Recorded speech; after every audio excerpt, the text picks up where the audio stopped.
Hello बच्चों, आज हम लोग ह्यूमन रिप्रोडक्शन का लास्ट लेक्चर कवर करेंगे। आज हम लोग देखेंगे प्रेगनेंसी का जो लास्ट टर्म होता है पार्चुरेशन, उसके बारे में डिस्कस करेंगे। तो पार्चुरेशन को सिंपल लैंग्वेज में अगर कहें तो जो बेबी के डिलीवरी की प्रोसेस होती है उसको पार्चुरेशन कहते हैं, है ना। डिलीवरी बोल दीजिए या फिर चाइल्ड बर्थ बोल दीजिए, तो वो सब एक ही बात है, पार्चुरेशन। तो पार्चुरेशन क्या है कि फुल्ली डेवलप्ड फीटस का फीमेल के यूट्रस से बाहर आना या फिर जो चाइल्ड बर्थ की प्रोसेस है उसको पार्चुरेशन कहा जाता है। तो ये जो पार्चुरेशन है इसके बारे में हमें पढ़ना है कि इस पार्चुरेशन को कौन स्टार्ट करता है। फीटस स्टार्ट करेगा कि जो फीमेल है, जो प्रेग्नेंट वुमेन है, वो स्टार्ट करेगी, और इसके मैकेनिज्म क्या है। तो एक छोटे से डायग्राम से समझने की इसको कोशिश करते हैं। तो मान लीजिए ये है फीटस। तो फीटस की अगर हम बात करें तो फीटस में जो उसका हेड होता है वो उसके बाकी के बॉडी पार्ट जो है उनके कंपैरिजन में थोड़ा सा बड़ा होता है उसका पार्ट, और नीचे की तरफ को होता है वो सर्विक्स की तरफ। जो बेबी का हेड होता है वो सर्विक्स की तरफ होता है। अगर सर्विक्स की तरफ नहीं है तो थोड़ा कॉम्प्लिकेशन आ सकती है चाइल्ड बर्थ के प्रोसेस में, तब सिजेरियन डिलीवरी करानी पड़ती है सी सेक्शन के थ्रू, जिसको हम लोग ऑपरेशन के द्वारा बच्चा पैदा कराना भी बोलते हैं। ओके, चलो मान लीजिए ये हो गए इसके हाथ पैर बच्चे के, ये हो गई इसकी आइस, ये आईब्रोज। ओके, तो ये जो बच्चा है ये फीमेल से जुड़ा होता है अम्बिलिकल कॉर्ड की हेल्प से। अम्बिलिकल कॉर्ड, यहाँ पर क्या होगा, यहाँ पर मान लीजिए कि ये रहा प्लेसेंटा। प्लेसेंटा जो होता है वास्कुलर कनेक्शन होता है फीटस और फीमेल के बीच में, जहाँ पर बहुत सारी ब्लड वेसल्स आ रही होती है और जा रही होती है। ये सभी कहाँ पर है, ये सब चल रहा है फीमेल के यूट्रस में। तो मान लीजिए ये रहा फीमेल का यूट्रस, इसमें आगे की तरफ सर्विक्स और सर्विक्स के नीचे की तरफ होता है वेजाइना। ये हो गई सर्विक्स, और मान लीजिए ये रहा वेजाइना, और यहाँ पर ये रही इसकी मेम्ब्रेन। ओके, तो जो बाहर वाला पोर्शन होता है यूट्रस में उसको हम क्या बोलते हैं, उसको बोला जाता है पेरीमेट्रियम। पेरीमेट्रियम। तो इसका चाइल्ड बर्थ की प्रोसेस में ज़्यादा कोई रोल नहीं, हाँ, लेकिन जिसका रोल है वो यहाँ पर एक मोटी सी लेयर पाई जाती है जो मस्कुलर होती है, उसका बहुत ज़्यादा रोल होता है। इस लेयर को बोलते हैं मायोमेट्रियम, और इसके अंदर जो मसल्स पाई जाती है वो होती है स्मूथ मसल्स। मायोमेट्रियम में जो मसल्स पाई जाएगी वो स्मूथ मसल्स होती है, यानी कि चिकनी मसल्स होती है। उसके अलावा आपको पता होगा, जैसे और अंदर की तरफ अगर जाएंगे तो फिर क्या आता है, एंडोमेट्रियम आता है। और एंडोमेट्रियम का वो पार्ट जो कि फीटस के साथ में जुड़ा हुआ है उसको क्या बोलते हैं, डेसिडुआ। तो ये रहा, चलिए मान लीजिए हमारा एंडोमेट्रियम। एंडोमेट्रियम ये हो गया प्लेसेंटा। प्लेसेंटा, इसके अलावा ये हो गया सर्विक्स। यहाँ पर ये जो कैनाल है इसको बोलते हैं सर्विकल कैनाल। सर्विकल कैनाल, और ये हो गया वेजाइना, जो कि 10 to 12 सेंटीमीटर लंबी एक ट्यूब होती है। इन दोनों को मिला के क्या बोला जाता है, बर्थ कैनाल, क्योंकि इन दोनों कैनाल के द्वारा होते हुए बेबी आगे की तरफ आता है और उसके बर्थ की प्रोसेस शुरू होती है। चलिए, इसके अलावा इसके ऊपर इस तरह से ये कवरिंग रहती है, और जो बेबी है वो एमनियोटिक सैक के अंदर बंद रहता है। बेबी जिस सैक में, जिस कवरिंग में बंद रहता है उसको एमनियोटिक सैक बोलते हैं, और वो एमनियोटिक सैक के अंदर कुछ लिक्विड भरा होता है जिसको बोलते हैं एमनियोटिक फ्लूइड। तो ये क्वेश्चन लाइक स्ट्रक्चर है जो कि बेबी को झटकों से बचाता है ताकि उसको ज़्यादा हानि ना हो। चलिए, तो अब पार्चुरेशन का प्रोसेस समझते हैं। तो ये जो बेबी है वो फीमेल के अंदर एक पैरासाइट की तरह है। पैरासाइट यानी कि खुद कुछ नहीं कर रहे हैं, ये फीमेल से जो भी फूड वगैरह मिल रहा है, फीमेल जो भी फूड अपने लिए खा रही है, ये उन सबको कंज्यूम कर रहा है। इसके अलावा जो इसका प्लेसेंटा होता है वो प्लेसेंटा ही इसके CO2 O2 इनके सबके एक्सचेंज में हेल्प करता है, या न्यूट्रिशन में भी हेल्प करता है कि फीमेल के ब्लड वेसल्स के अंदर जो भी न्यूट्रिशन होगा वो बच्चे तक जाता रहता है, तो फिर जो बच्चा है वो धीरे धीरे ग्रो करता रहता है। तो जब प्रेगनेंसी का लास्ट टर्म चल रहा होता है, अप्रोक्स 9 मंथ जब हो जाते हैं, तो उस टाइम पर होता क्या है कि जो फीटस है उस फीटस की एड्रिनल ग्लैंड से, एड्रिनल ग्लैंड कहाँ पर पाई जाती है, किडनी के ऊपर, और इनको इमरजेंसी ग्लैंड्स भी बोलते हैं क्योंकि इनसे इमरजेंसी हार्मोन निकलता है एड्रिनलिन। चलिए उसको फिर कभी पढ़ेंगे। तो एड्रिनल ग्लैंड जो है किसकी, फीटस की, 9 मंथ के आसपास, उससे एक हार्मोन रिलीज होता है, सेक्स स्टेरॉइड्स, या फिर उनको हम लोग बोलते हैं एंड्रोजन्स, सेक्स स्टेरॉइड्स या फिर एंड्रोजन्स। अब ये जो एंड्रोजन्स सीक्रेट होते हैं, ये एंड्रोजन्स जाते हैं किसके पास, प्लेसेंटा के पास, और ये प्लेसेंटा उन एंड्रोजन्स को, ये प्लेसेंटा उन एंड्रोजन्स को कन्वर्ट कर देता है एस्ट्रोजन में। चलिए कंफ्यूजन नहीं होना है। प्रेगनेंसी को बना के रखने का कौन कौन करता है, प्रोजेस्टेरोन हार्मोन, इसलिए उसको प्रेगनेंसी हार्मोन भी कहते हैं। तो प्रोजेस्टेरोन हार्मोन 9 महीने तक लगातार बना रहता है, उसका सिक्रेशन लगातार बना रहता है, तो वो यूटेराइन का कॉन्ट्रैक्शन नहीं होने देता, क्योंकि अगर यूटेराइन का कॉन्ट्रैक्शन हो जाएगा तो जो डेवलपिंग बेबी है उसके आगे आने के चांसेस बढ़ जाएंगे और मिसकैरेज के चांसेस भी बहुत ज़्यादा हो जाएंगे।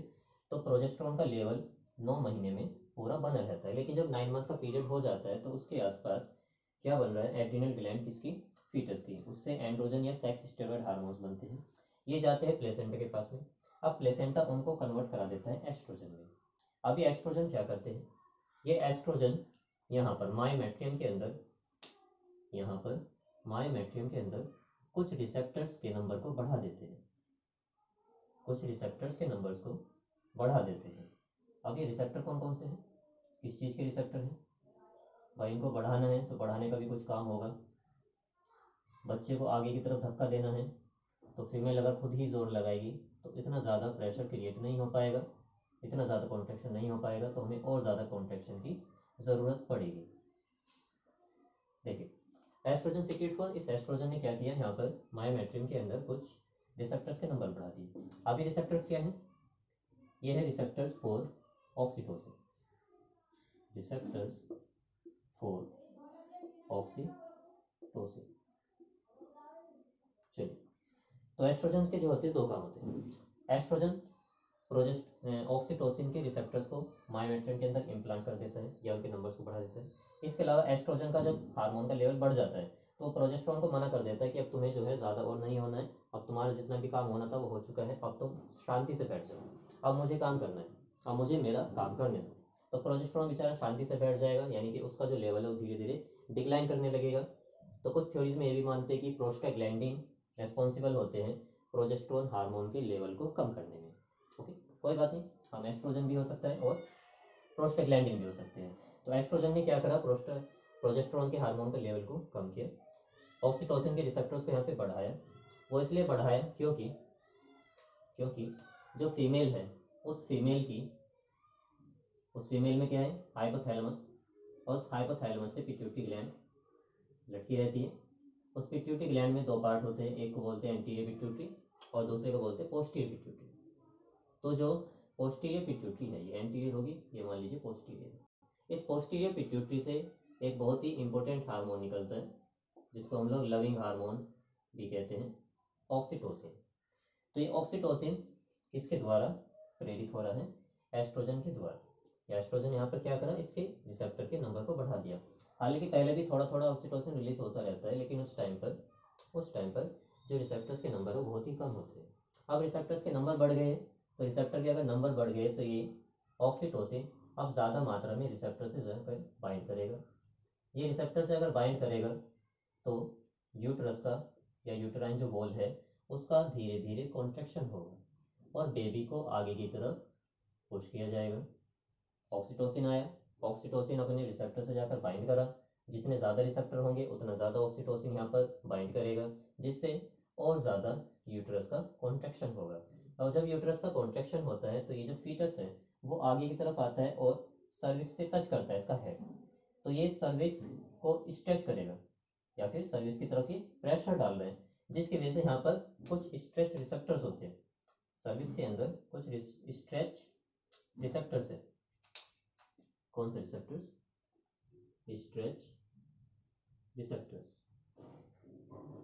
जो डेवलपिंग बेबी है, जब फुल्ली डेवलप जो बेबी है वो जब धीरे धीरे नीचे आ रहा है तो उसका जो सर है वो इन रिसेप्टर्स पर दबाव डाल रहे हैं, जिससे रिसेप्टर एक्टिवेट हो जाते हैं। ये स्ट्रेच रिसेप्टर एक्टिवेट होने के बाद में हाइपोथैलेमस को सिग्नल भेजते हैं, हाइपोथैलेमस को सिग्नल भेजते हैं, जिसकी वजह से हाइपोथैलेमस ज़्यादा से ज़्यादा ऑक्सीटोसिन बनाएगा और वो ऑक्सीटोसिन पोस्टीरियर पिट्यूटरी में स्टोर होती है और ऑक्सीटोसिन फिर से और ज़्यादा मात्रा में बनेगी और यहाँ पर आकर और ज़्यादा कॉन्ट्रैक्शन कराएगी। देखिए यहाँ पर हो क्या है, फीटस जितना ज़्यादा सर्विस पर जोर लगाएगा उतना ही ज़्यादा स्ट्रेच रिसेप्टर एक्टिवेट होंगे और स्ट्रेच रिसेप्टर जितने ज़्यादा एक्टिवेट होंगे ऑक्सीटोसिन का लेवल भी उतना ही ज़्यादा बढ़ता जाएगा और ऑक्सीटोसिन का लेवल जितना ज़्यादा बढ़ेगा यूटरस का कॉन्ट्रैक्शन भी उतना ही ज़्यादा बढ़ेगा। तो दोनों ही एक दूसरे को क्या कर रहे हैं, एक दूसरे के लेवल को बढ़ा रहे हैं। भाई ये एक्टिवेट हुए, जितना ज़्यादा यूटरस का कॉन्ट्रैक्शन होगा उतना ज़्यादा ऑक्सीटोसिन, जितना ज़्यादा ऑक्सीटोसिन उतना ही ज़्यादा यूटरस कॉन्ट्रैक्ट करेगा और बेबी को आगे की तरफ पुश किया जाएगा। तो इस प्रोसेस को बोलते हैं, जो फीटस के द्वारा ये प्रेगनेंसी, ये चाइल्ड बर्थ की प्रोसेस जो स्टार्ट कराई जा रही है उसको एनसीईआरटी में दिया हुआ है foetal ejection reflex, foetal ejection reflex. और ये एक न्यूरो एंडोक्राइन प्रोसेस है, क्योंकि कहीं ना कहीं पर इसमें न्यूरॉन्स भी पार्टिसिपेट कर रहे हैं और एंडोक्राइन, क्योंकि एंडोक्राइन ग्लैंड्स यहाँ पर पार्टिसिपेट कर रही है, हार्मोन्स का काफ़ी ज़्यादा रोल है। Endocrine process, okay, foetal ejection reflex. तो जितना ज़्यादा ऑक्सीटोसिन उतना ही ज़्यादा यूट्रस का कॉन्ट्रैक्शन होगा। तो यहाँ पर ऑक्सीटोसिन एक पॉजिटिव फीडबैक की तरह काम कर रहा है। पॉजिटिव फीडबैक का मतलब ये है कि किसी चीज़ का लेवल अगर थोड़ा सा बढ़ गया है तो हमें उसको और ज़्यादा बढ़ाना है, और ज़्यादा बढ़ाना है, और ज़्यादा बढ़ाना है। और अगर किसी चीज़ का लेवल कम हो रहा है तो हम उसको और ज़्यादा घटाएंगे घटाएंगे घटाएंगे। एक होता है नेगेटिव फीडबैक। नेगेटिव मतलब कि अगर किसी चीज़ का लेवल बॉडी के अंदर मान लीजिए बहुत ज़्यादा हो गया, थायराइड हार्मोन का लेवल एक बहुत ज़्यादा हो गया, एक लिमिट से भी ज़्यादा चला गया, तब क्या होता है, जो हाइपोथैलेमस और पिट्यूटरी है उनको सिग्नल जाता है कि अब तुम और ज़्यादा थायराइड हार्मोन को सिक्रीट करना या टीएसएच को सिक्रीट करना बंद कर दो, क्योंकि अगर थायराइड हार्मोन ज़्यादा हो जाएगा तो डिजीज़ हो सकती है हाइपरथायरॉयडिज्म। तो वहाँ पे नेगेटिव फीडबैक काम करता है, यहाँ पे पॉजिटिव फीडबैक काम कर रहा है। वहाँ पर क्या हो रहा था कि एक हार्मोन जब लिमिट से ज़्यादा हो गया था तो उसका सिक्रीशन धीरे धीरे फिर कम हो गया था और लेवल नॉर्मल हो गया था। यहाँ पर क्या हो रहा है कि जितने ज़्यादा स्ट्रेच रिसेप्टर एक्टिवेट होंगे उतना ज़्यादा ऑक्सीटोसिन रिलीज होगा, जितना ज़्यादा ऑक्सीटोसिन उतना ही ज़्यादा यूट्राइन का कॉन्ट्रैक्शन होगा और बेबी को आगे की तरफ पुश किया जाएगा। तो सबसे पहले बेबी का हेड आगे की तरफ आता है, उसके बाद में जितने भी उसके पोर्शन होते हैं, उसके हेड, हाथ हो गए, उसके पैर हो गए और साथ में अम्बिलिकल कॉर्ड जो है वो भी बाहर आने लगता है। तो चाइल्ड बर्थ की जो प्रोसेस है उस टाइम पर जो सर्विकल कैनाल है वो थोड़ी सी चौड़ी हो जाती है ताकि जो बेबी है उसको आगे की तरफ आसानी से बाहर निकाला जा सके। तो वो सर्विकल कैनाल और वेजाइना के थ्रू होता हुआ आगे की तरफ बढ़ता जाता है। इसके अलावा इसके चारों तरफ की जो एमनियोटिक सैक होता है वो भी फट जाता है, रप्चर कर जाता है और एमनियोटिक लिक्विड बाहर निकलने लगता है। कभी कभी ऐसा भी होता है कि जो बेबी है वो इंटैक्ट एमनियो सैक के साथ भी पैदा हो जाता है।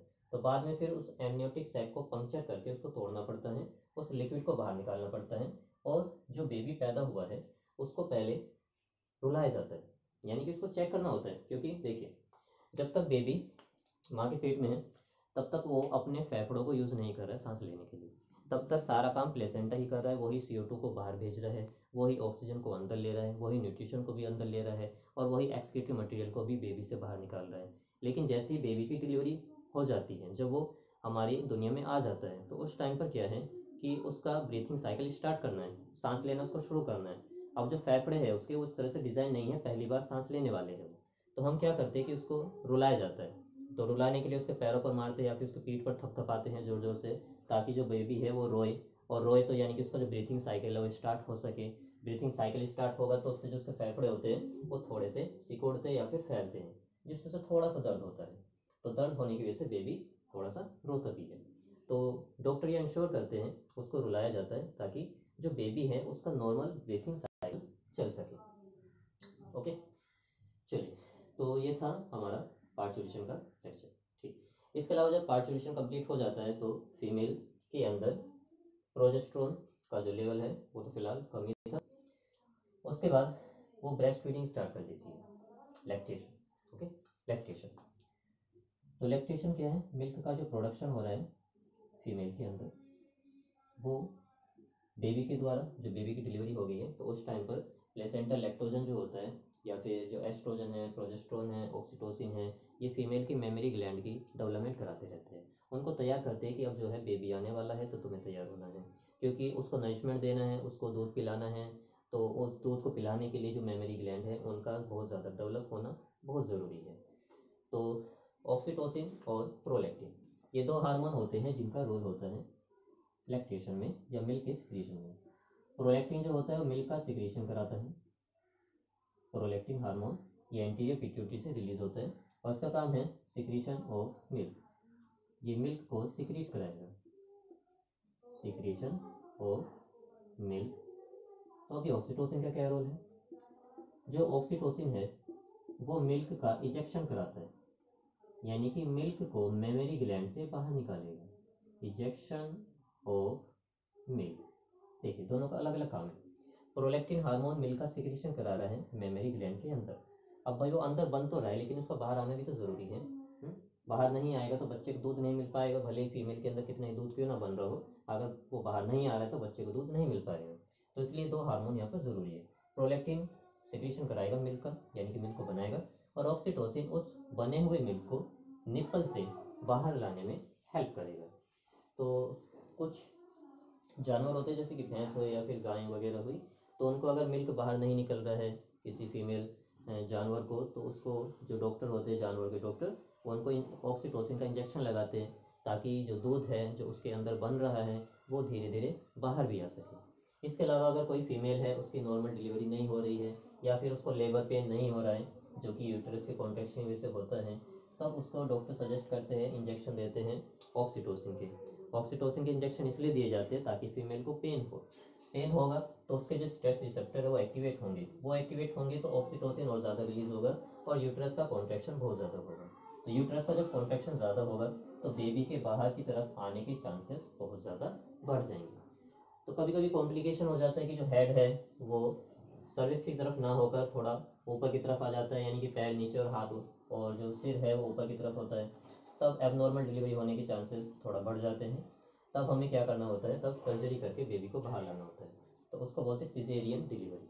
सी सेक्शन के थ्रू उसको कट करके बाहर निकाला जाता है और जब बेबी बाहर आ जाता है तो उसकी ये जो अम्बिलिकल कॉर्ड है इसको काट दिया जाता है। तो इनको काटने पर कोई दर्द नहीं होता है बच्चे को, ना ही माँ को, क्योंकि इनके अंदर कोई भी पेन रिसेप्टर्स नहीं होते हैं। तो उसको काट देते हैं, काट के बांध दिया जाता है जो कि बाद में सूख कर झड़ जाता है और यही हमारी नाभि के रूप में रह जाता है।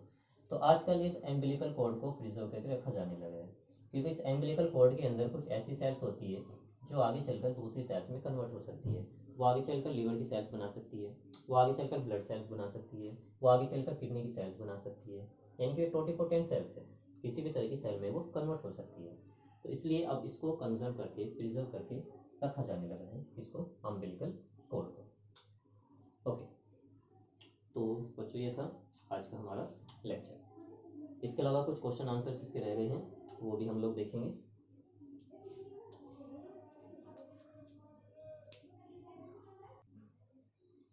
हाँ बच्चों, एक बात और इसमें कि अगर कोई फीमेल है, उनको अगर एक बच्चा सर्जरी के द्वारा पैदा हुआ है, सी सेक्शन के द्वारा पैदा हुआ है, तो डॉक्टर उनको सलाह देते हैं कि जो तुम्हारा दूसरा बेबी है उसको तुम्हें नॉर्मल डिलीवरी के द्वारा पैदा नहीं करना है, क्योंकि उससे क्या होगा, उससे ये होगा कि पहली जब डिलीवरी हुई थी तो हमने यहाँ पर सेक्शन लगाया था यूट्रस के अंदर और वहाँ पे टाँके भरे हुए होंगे। तो अगर दूसरी डिलीवरी होने वाली है तो उस टाइम पर अगर नॉर्मल डिलीवरी करना चाहती है तो यूट्रस को कॉन्ट्रैक्ट करना पड़ेगा, यूट्रस पर बहुत ज़्यादा प्रेशर पड़ेगा और इतना ज़्यादा प्रेशर से हो सकता है कि जहाँ पर हमने कट लगाया था वहाँ पर जो मसल्स है वो थोड़ी सी वीक है, उतनी ज़्यादा स्ट्रॉन्ग नहीं है, तो वहाँ से हो सकता है कि फट जाए। तो उससे फीमेल को काफ़ी ज़्यादा नुकसान हो सकता है, बेबी को भी नुकसान हो सकता है। तो इसलिए डॉक्टर सलाह देते हैं कि अगर तुम्हारा पहला बच्चा ऑपरेशन से हुआ है तो तुम्हें दूसरा बच्चा भी ऑपरेशन से कराना चाहिए, क्योंकि तुम्हें नुकसान होने के जो चांसेस हैं वो बहुत कम होंगे। चलिए, इसके अलावा हमारे देश में पहले ये सोचा जाता था कि जो माँ का पहला गाढ़ा पीला दूध होता है उसको फेंक देना चाहिए बच्चे के लिए, और ज़रूरी नहीं होता है, बच्चे के लिए नुकसानदायक होता है। लेकिन अब ये भ्रांति जो है ख़त्म हो चुकी है। क्योंकि मेडिकल साइंस ने बता दिया है कि जो माँ का पहला दूध है, जिसको कोलोस्ट्रम कहते हैं, कोलोस्ट्रम कहते हैं, इसके अंदर प्रचुर मात्रा में एंटीबॉडीज पाई जाती है। स्पेशली कौन सी एंटीबॉडी? IgA antibody. तो इसकी मात्रा बहुत ज़्यादा होती है फीमेल के कोलोस्ट्रम में, जो कि डिलीवरी के लगभग 4 या 5 दिन तक लगातार सिक्रेट होता रहता है। तो बच्चे को ये दूध, माँ का दूध देना बहुत ज़्यादा ज़रूरी है, क्योंकि अगर ये दूध दिया जाएगा तो बच्चे के अंदर ज़्यादा से ज़्यादा एंटीबॉडीज जाएगी और वो उसकी बीमारी से लड़ने में हेल्प करेगी।